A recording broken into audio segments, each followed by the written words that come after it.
Hello, everybody. I'm David Bosca, and this is the Butcher Barbecue Podcast. We have a legend. He may not call himself that, but I call him that. Y'all won't be able to see him, I don't believe. We're going to put this out. He has been a friend of mine since probably the second contest I've ever done. I'd like to introduce an Oklahoman, a barbecue aficionado, and a future BBQ Hall of Famer, Mr. Donny Teel. Donny, tell everyone where you at. I'm here in Sperry, Oklahoma, in my little barbecue trailer, talking to Boston. Yeah, he is in Sperry, Oklahoma.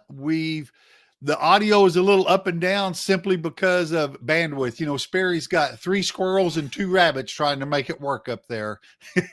So we've got it going. I'll try to do a little editing and we'll level it out a little bit, but hey, it is what it is.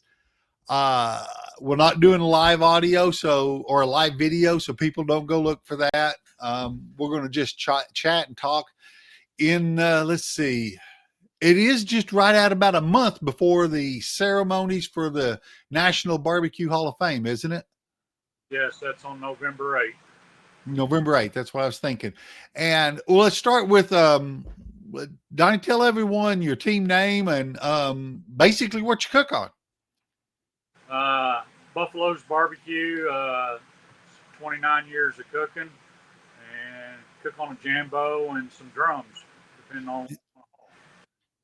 I remember, I think it was your first jambo. We was cooking in Stillwater, Oklahoma, and you had a Joe's or was it a Horizon? Did it? Joe's. It was a Joe's. Okay.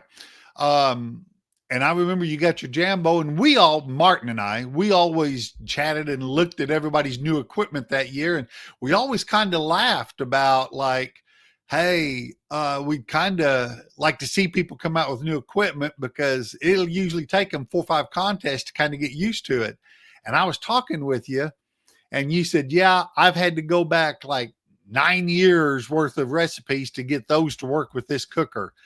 And I went back and I told Martin, I says, what a repertoire. What a Goliath amount of knowledge to be able to find what worked back then to make it work right there. That just stuck with me when you first rolled out that first jambo. I remember that. Yeah. Yeah, that was, it's a learning curve. I mean, I love my jambo, but I love my Joe, but somebody wanted my Joe worse than I did. So that ain't no joke. What I wanted to do was just talk to you about your history in barbecue. I mean, you're going into this class of 2025 in the BBQ Hall of Fame. I know you got nominated last year and didn't quite make it. This year you got nominated and obviously you made it. Congratulations from bottom of my heart. I'm just so happy and proud for you and Miss Cindy. What are some of your highlights? Well, if you could, or if you had to bring up, okay, let's give us an insight of what you're going to, in your little speech, tell us what you're maybe rolling through your head, what you might say. Oh, I'm just going to thank my family and a bunch of the old cooks that when I first started cooking, I really looked up to and learned a lot from, and set up many nights and indulged in adult beverages. And the more they talked, the bigger my ears got. Yeah. Is the daughter and son-in-law going to be able to make it up for this? Yeah, the daughter and son-in-law and the grandkids are all coming. Good. That'll be a blast. Got some people coming that wasn't even cooking the roll this year, but they made a team together and are all cooking one meat apiece just because of the Hall of Fame. That's really good. Just it's nice to have friends like that go out of their way to make it up there to see this deal. Yeah, we aren't planning on cooking it either. Just business. It's fell so close to Thanksgiving. There's just no way I can take 4 and 5 days out of shipping to get up there. But Martin and I, we do have plans on rolling up, getting hotel, and rolling in for your festivities. We want to be there and slap backs and applaud for you because we know the accomplishments and the time you've put into this. Yeah, When never would have thought 29 years ago this is where to go. I mean, this was a guy trying to learn how to cook barbecue, and never thought it'd be like this. do you remember what your first walk was? What category? Yeah, his ribs, well, 180 ribs in Grove, Oklahoma. One on your first contest to 180. No, second con. Oh, Second, okay. second. Wow, dude, and it's not stopped since. The thing about it, I think it was my chicken. If my chicken would have been halfway decent, I'd been carrying. I got a one ribs, and I got a pork call and a brisket call, and my chicken tanked. And anyway, I mean, when they called me, I just stood there and Cindy beat on me and says, "Hey, that's you. You need to go." Especially first place, and cook baby backs back then. Oh wow, yeah. You did step out of the box just a little bit. Oh yeah, well back then that's about everybody cooked baby backs and cooked the breast. What year was this? 97, I think. 97. What's your KCBS number? Well, my original number was like 16 something, but oh wow. And then I didn't. Back then, I didn't. I let it lapse, and back then they didn't give you your same membership number back when you read. Yeah. So, wow. I mean, I'm sitting here thinking second contest, getting a 180 and stepping out of the box a little bit. Yeah. For today's standards, baby backs. Yeah. What from then to now, what has been some of the biggest changes in the barbecue world that you think has, well, I'll say it, has not helped barbecue? Let's go that route first, and then we'll flip it and maybe go with what you think has helped. I really think when I first started, you might see a motorhome or two, but mainly it was all tents and easy ups or shelter systems they called them, where you put the conduit together in the corners and put the gray tarps up. That was mainly what everybody did, and it was a lot. You got to know people more about their families, kids. It was more of a family type gathering, where nowadays it's not as much because everybody's set up in their trailers and don't come out of their trailers hardly once they get there until they leave. That was kind of a down, and we kind of built that on ourselves. I kind of remember when I got in it, which I was several years after you got started, but I do remember it was mostly easy ups and trailers, and there was a handful that always pull in. Oh, Darcy Hicks and some of them guys would pull in with trailer or RVs, and Bart, which I'm sure we'll touch on Bart here in a little bit, but some of those guys always pulled in with something. Mike Davis, but we did kind of start asking a lot of the organizers, didn't we? Yes, because back then, if you need any electric, it was mainly to run a fan or something like that, or electric lights or electric knife if you needed it back then. And now everybody needs a lot more space, and everybody wants power, and yada yada yada. So yeah, I don't disagree. We started that going downhill ourselves, and call it creature comforts or what, but I don't disagree at all. Now, just flipping it, what do you think of some of the better things that's changed? Well, I'll have to say the internet. Internet, YouTube, all that stuff. When I started, you didn't have any of that. Like I said, we set up late at night, visited with the old cooks. The more whiskey they drank, the bigger your ears got.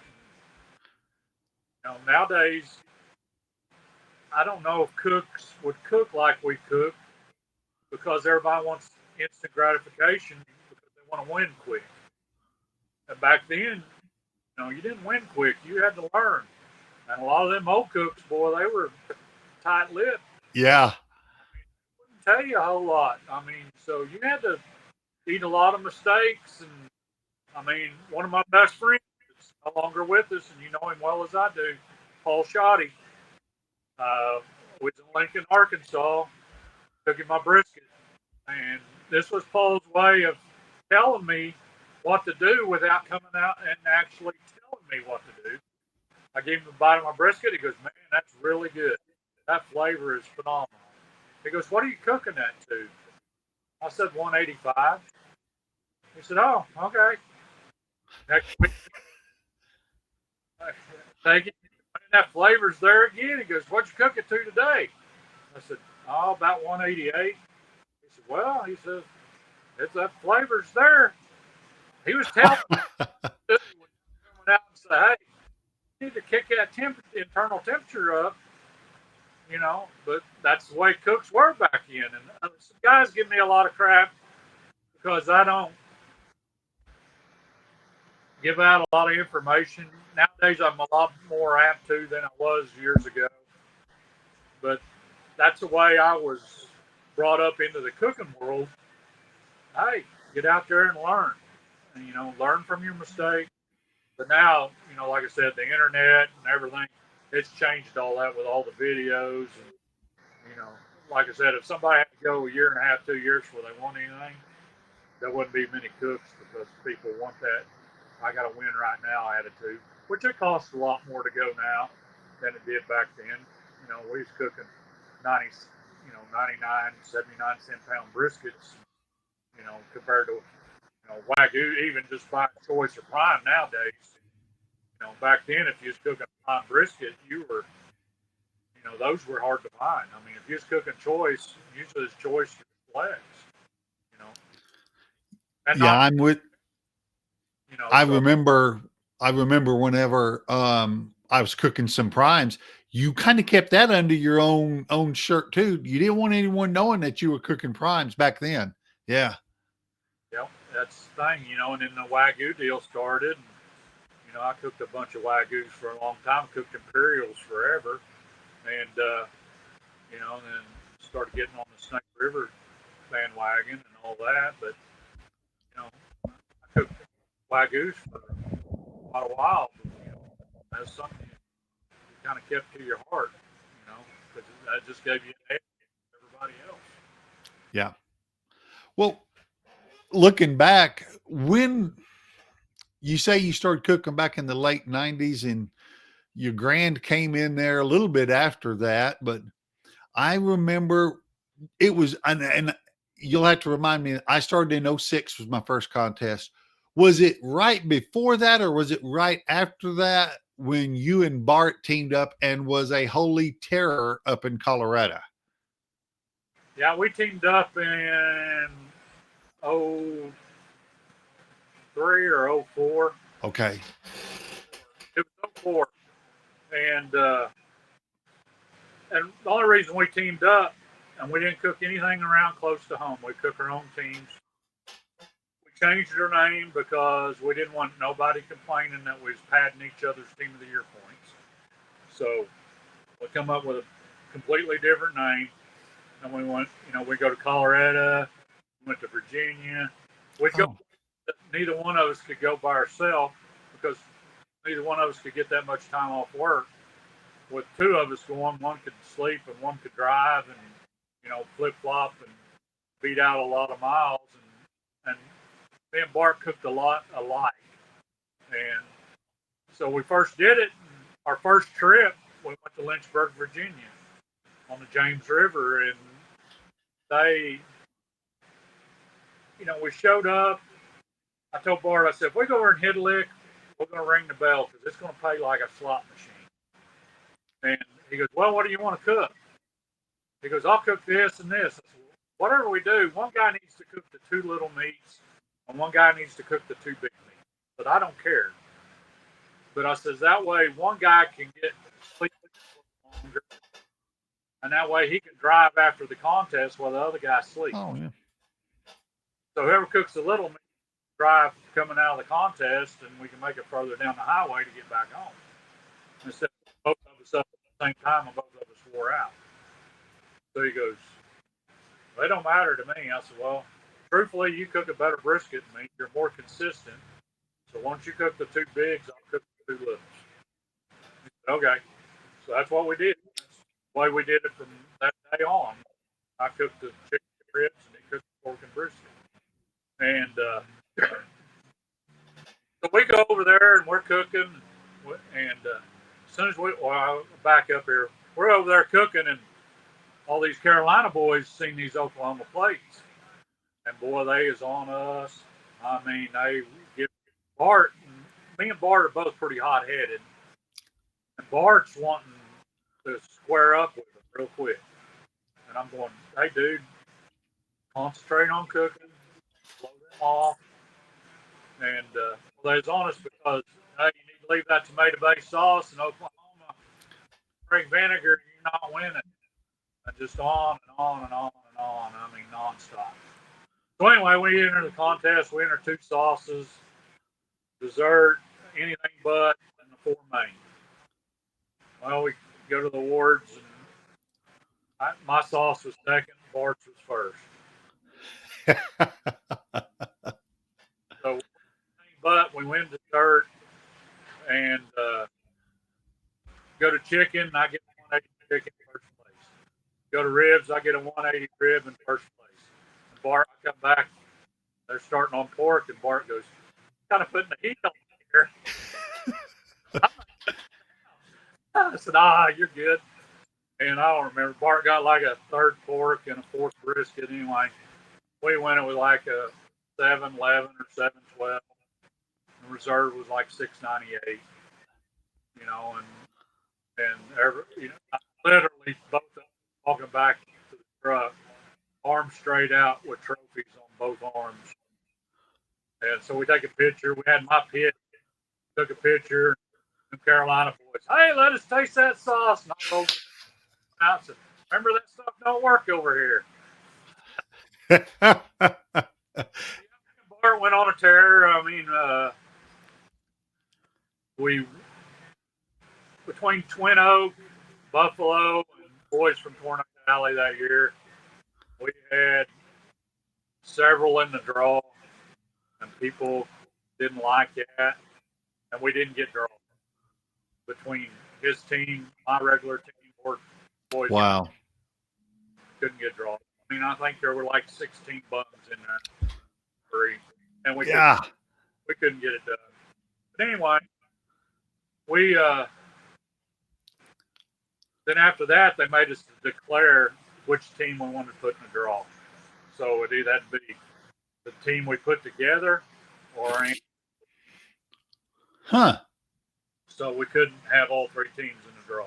But anyway, long story short, I told Bart, I said, well, we can't. And the Virginia deal was a 50-50. It's just Lynchburg, Virginia, and Danville, and we still couldn't.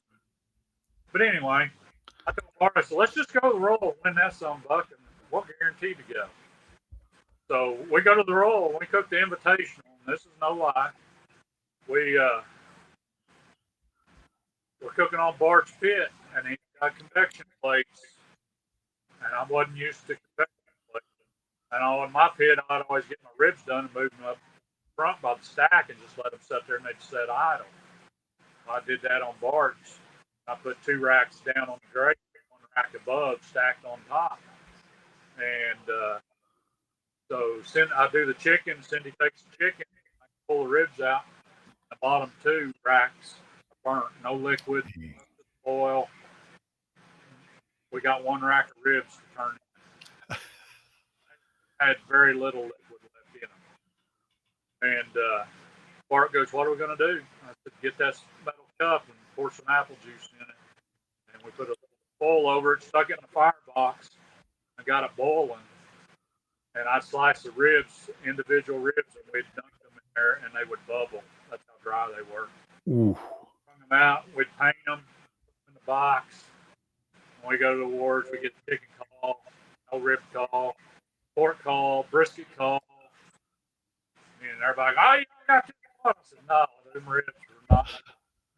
And everybody was going, yeah, like, because everybody thinks BS and them. Well, they go to the overalls. I think we ended up 8-9. Ribs had to be big. They were 7-1, and it cost us. It won the invitation. I sat in the evening for about 4 hours. I was so mad at myself. Well, man, we could have won. It's my fault. I was beating myself up. Bart had come in there and say, hey, blow it off. Let's get ready for tomorrow. You know. So we come back the next day, and that was in 04. Then we won the 05 and 06. And me and Cindy was reserve in the Open in 05 and 06. Cindy was reserve in the Invitational. And then we won side dishes times, and me and Cindy won side dishes. I think it was 8 or 9 times, 6 years in a row. I remember when we started going, yeah, you was on a tear on those sides, overalls in the sides and stuff. And Martin and I still talk about this today. We remember that the MC guy used to always say, hey, what'd you cook? And throw the mic in your face. And on the potato category, I cracked up. And you'd have to know Donny Teel to know this answer. They're like what we said 20 minutes ago. It was tight-lipped. He says, Donnie, what'd you cook? And it was potatoes. He put the mic in your mouth and you went, starch. He just kind of stood there and went, oh, okay. Man did the awards in Hell Arena. Yeah, he stuck that mic up there in the potato category. I won first in potatoes. And he goes, what'd you cook? And I said, starch, and never cracked a smile. Uh-huh. I thought Ray Lampy was going to fall out of his chair because he hurt. So, speaking of your smile that everyone tries to get you to, how did that start? What it is Donnie's pretty straight faced, and he'll either tell you like it is, or you won't know that he didn't tell you like it is. But what started you being the straight faced guy? Well, that was Grove, Oklahoma, and there was an older gentleman, and we went to the cook-off, and we're going to the cook-off, and we passed the cooker sitting on the side of the road. So we go down, find a place to turn around, we go back. Because this is back, not everybody had cell phones. I mean, this is like 96 or 97. And so we pulled over and asked the guy, hey, you need some help? You need to call somebody? We got a phone. He said, no, somebody's already stopped, and yada, yada, yada. I got a wrecker coming. So we go on to the cook-off, and a little bit later, here comes the wrecker pulling this guy in. And pulled him in, and the organizer says, this is your spot, and the wrecker drops him there, and the guy cooks, and does really well, and got to visiting with him. He come over and thanked us for stopping and checking on him, and yada, yada, yada. And so we sat by him at the awards, and he goes, people get calls, and they just go nuts and scream and yell and yada, yada. Well, this guy had cooked forever, and come to find out. He goes, you ever get a call, you ought to go to the stage and act like you've been there before. I got to thinking about that, and it just kind of stuck. And from that day forward, that's the way I did it. Oh, dang. Okay. That man, his name was Ray. I think of Ray. He passed away about 3 or 4 years later, and went to his funeral, got to know his family, and so every time I get a call, I think of Ray when I walk up there, and I don't smile.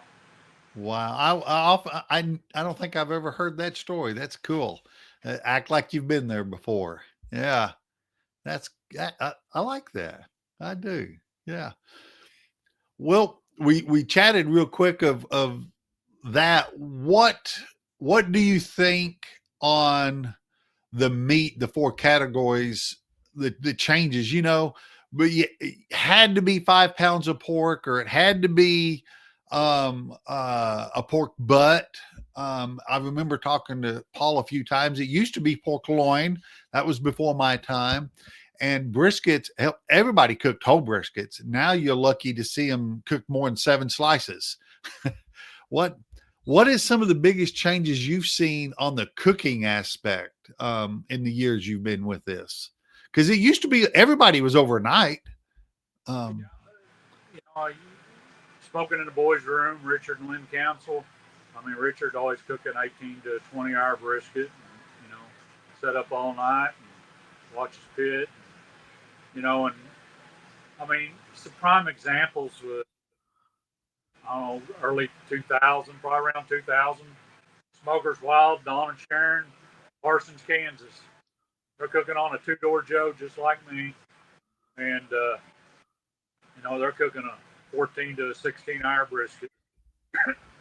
I'm cooking about a 10 to 12 pounder, just with the kernel off and trimming a little bit of fat out of the seam, but with the point attached to the flat. And I'm cooking mine in 2 hours and 58 minutes, start to finish, from the time I throw it on until I pull it off. I go to the awards. Don and Sharon got a 180, got second place, and I got a 180 and got first. The very next weekend, we go to Joplin, Missouri. The exact same thing happened again. They cooked theirs the way they did. I think mine was just a hair over 3 hours, like 3 hours and a minute. And they got second, and I got first. And because I always remember back when I first started cooking, Paul and Danny Head, they'd have them straight barrel cookers with them that wasn't offsets, but the fire was in the same part of the barrel as the cooking, as the chamber. It was all the same. I remember them showing up 6 o'clock in the morning, lighting a fire, and just whipping our butts. And I'm going, how in the heck are they doing it? And you could see them. I mean, they lighting a fire and throwing all 4 meats on and whipping that thing out. And I'm going, I got to figure this out, man, because I need sleep. And I started watching and learning and kept trying it and trying it. And finally got it down. And, you know, that hot and fast deal, you know, everybody talks about the cans, but if I do a brisket in less than 3 hours, you know, probably 10 to 11 pounds and on an offset and get it done and get it one. I mean, that's tough to do. that took a lot of time before YouTube, wasn't it? Yeah, I mean, it was crazy back then. And, you know, watching them guys do that stuff. You know, and then you have people that cook, like I said, all night. I and you're absolutely right. I remember when we started, we were just in a little single axle trailer. I had one FE, had it mounted on the trailer. And I remember watching, and it seems like you and Bart both, you'd get an easy up, and wherever anybody was at, that's the side that the wall went into. And you always like, gosh dang it, what are they doing over there? And it didn't matter, because when you opened the door, your smokers, well, that blocked everything else. Yeah. And I've said that story 100 times, and you always like, gosh dang it, if I could just get one nugget, one something. And you didn't want to just stare right at them, but by God, you watched them. And the very first year we went to the Jack, I remember we pulled up. You probably have heard this. We drive all the way over there, and 30 feet to the front of my trailer, there sits Bart Clark. And I went, well, I'll be damn, I can't get away from this guy. And we watched him for the first time. He took some brown sugar and put it on top of his brisket. And I went, what in the hell's he? That's nuts. And you know, I've done it ever since. Yeah. I'd always in my pit, my front door in my pit. And that way, if somebody walked up, I just closed the door. My seasoning and everything was in the pit. And that way, if somebody walked up, I just closed the door and I'd visit until they walked away, and I'd go back to work. I wouldn't let anybody look at anything. I remember when I went to Sperry and I took your class, because my thing was I wanted to see your technique, because I couldn't understand that technique coming off of those jambos and those offsets. It just I couldn't get it to click with me. And I remember you walked in, I don't know what to call it, a painter's tray, a janitor's drill. And then I seen a toolbox. That was all I seen. I'm like, what's he going to cook with? What's all this stuff? And you had this bottle for this and a bottle for that. And you didn't have anything marked, but you knew that I don't know if it was the shape, the size, or the look of the rub. That's what went on it. And I got to realizing that all your cooks, that's what you took. Do you still do the same kind of method? Yep, same way. Same toolbox. Toolbox, probably 24, 25 years old. Yeah. Been a lot of miles. I mean, that's the thing. And like you touched on it earlier about going back to old recipes. I mean, I keep a book of every cook. I write down what rubs I'm running, at what contest, and I write the temperature down. If it's sunny, it's real humid, I write all that down, and I can always go back.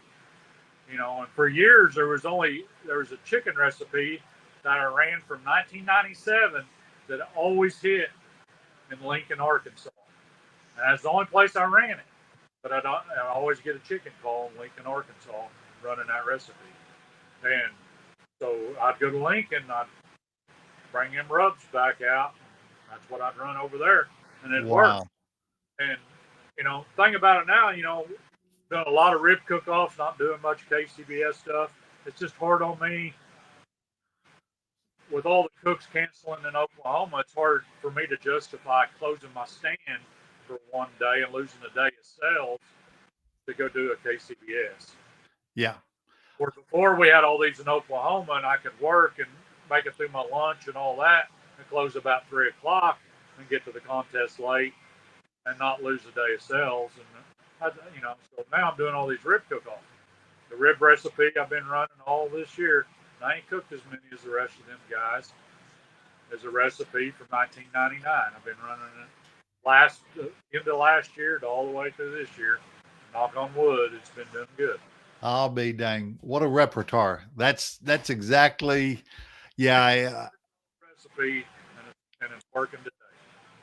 Yeah. I'm the same way, and I preach it. Write it down, keep notes, take notes. And yeah, exactly. I think if anybody is wanting to stay in this and get in the Hall of Fame, get your name out there for the history of this sport, that's the biggest nugget I think anyone could give. That right there is write it down, take notes. I preach that myself. And yeah, and I probably got that from you down the road somewhere. And I just happen to still have some of all my old test notes from way back. And there's been a lot of times I pulled it out and looked at it and go, wow, I forgot about that one step or something. Yeah. Yeah, it's I got it from Lynn Council from Smoking in the Boys Room. She had a little journal book, hardback book, and she wrote all her cooks down. And I asked her one day, I said, "What are you doing, Lynn?" She told me, and I thought, I need to start doing that because that's what made them consistent. Was they had their notes, and they had step by step, the temperatures. And I still think that's a key of consistency, is having that stuff right there. Yeah, yeah.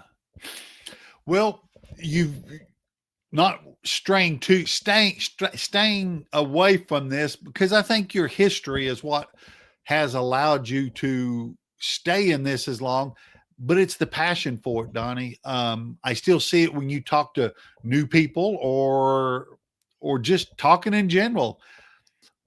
What kind of information would you want to give those that's getting into this that might not realize that, in 20 years from now, they may be getting interviewed on the Butcher Barbecue podcast for going into a Hall of Fame or something like that?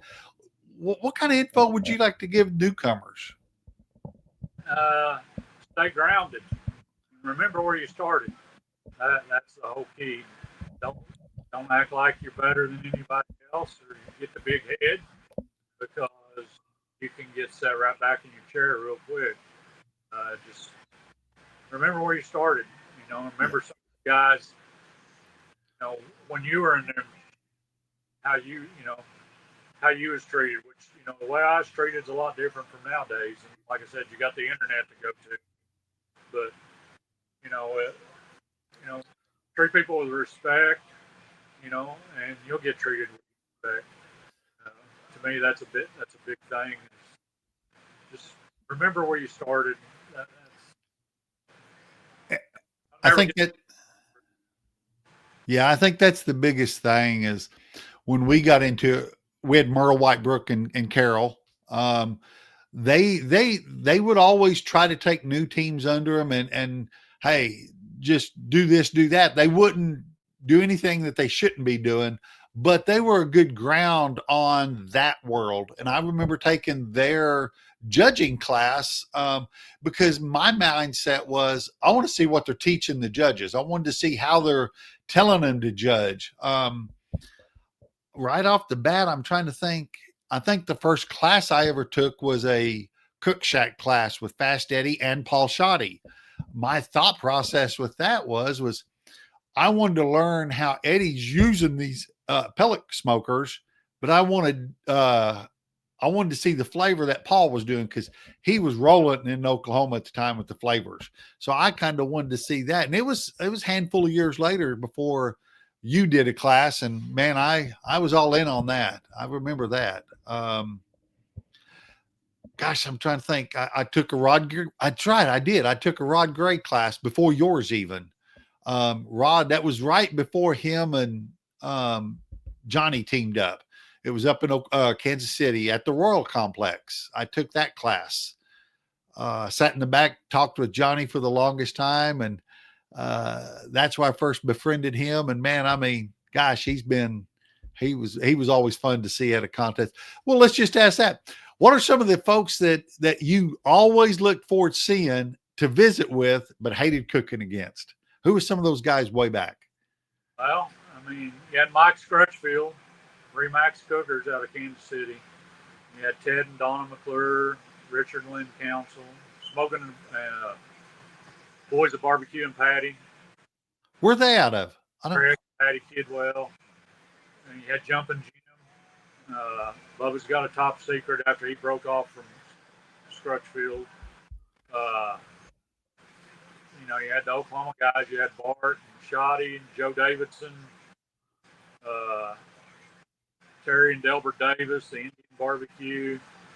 It was Mr. Barbecue. Marlon Unruh out of Kansas. That's one guy. Him and Shoddy are about the only two guys that I know can take a break and come out and cook. And you better hang on because them two are going to whip your butt. They're dang sure going to get out of their chair. Them guys. We befriended Mr. Marlin several years cooking up there at not Emporia. Is where the airport was. McPherson. Yeah, McPherson, Kansas. And I thoroughly enjoyed going down and visiting with him. We always talked every time we would see each other.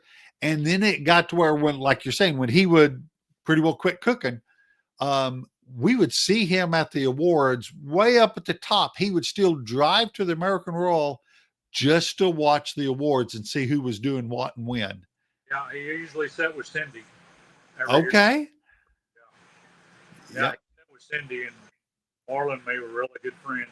But if he's at a cook-off, he sees me. He's over there visiting, and he stays and visits for a while. I've known Marlon and his wife Rose forever. He had legal persuasion. A guy was an attorney out of Kansas. Didn't cook a lot, but when he did, he was tough to beat. I mean, he had Don and Sharon, Will, Smokers Wild. I mean, there were a lot of old, good teams. I didn't compete much against Myron because back then, Myron pretty much stayed in the Memphis and May and stayed in that part of the country. But I compete against him every now and then. But it was good times back then. Who was gosh, I've drawn a blank. Guy out of Texas came up here and cooked in Perry, won it one year. Jerry King. Bingo. Jerry King, Midland, Texas. Midland Tech. That's it. Yeah. Yeah. Jerry King. Out of the horse trailer. Gosh, and I can never think about his name. There at the end, he was a little more from southern Texas, but there towards the end, he cooked on one of the old CTO mailbox type smokers. I want to keep saying American Pride, but that ain't right. Oh, I know who you're talking about. USA Smoke. That's possible. Yeah, I don't remember. I would have to think about it. Yeah, but there's some of those Texas guys. It was kind of crazy. When I got into it, you didn't see them much up this way. They literally stayed in Texas and cooked. You'd have thought there was a wall built. Yeah. Now, I had Bill Myers. He's a guy that, Jamie Gear, them guys. There's a technique that I still use, and you'll remember from my class. I check my ribs with a toothpick. Yep.